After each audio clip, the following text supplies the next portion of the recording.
Hello, folks. I'm Detroit Miracle. Yes, and indeed.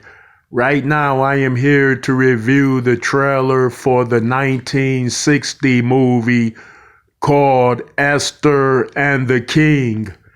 This particular movie is a part of a Bible book, Esther and the King.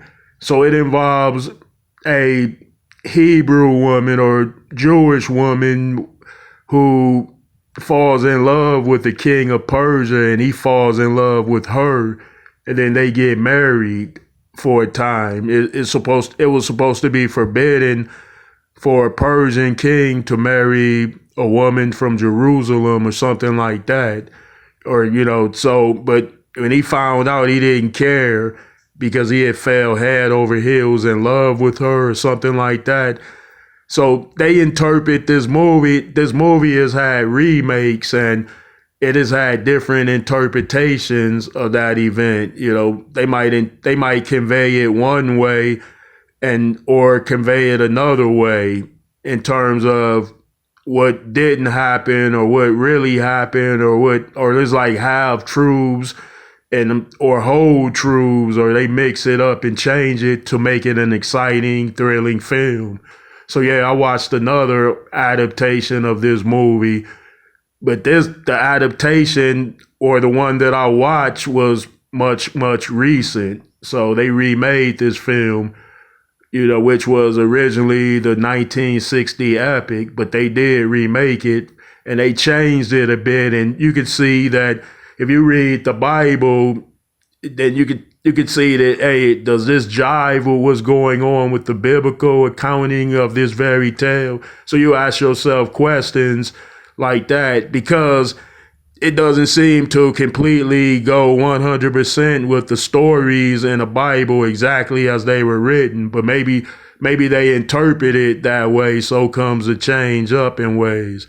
So that was the case with this particular movie, which was Esther and the King. And in this particular telling, the king was, in the Bible, it was said that the king was Xerxes, King Xerxes of Persia.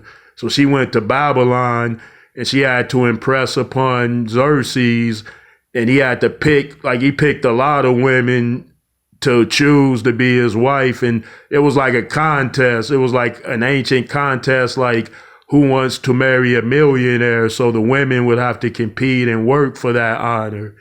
So the movie played out like that in a sense.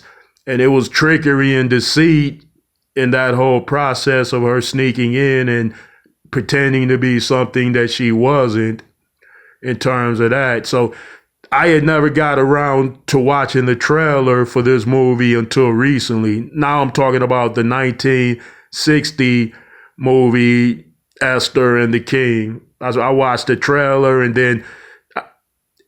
I didn't think that it was that great of a film in terms of cinema magic. So I know they didn't put much of a budget in it. But nevertheless, if you read the stories, if you like adventure stories and biblical tales and accountings of the Bible stories, then you would find this film somewhat entertaining. Okay, now I'm sitting down to watch the trailer. I got to get some popcorn and Coca-Cola. Okay, I got that. So now I'm ready. Okay, here we go.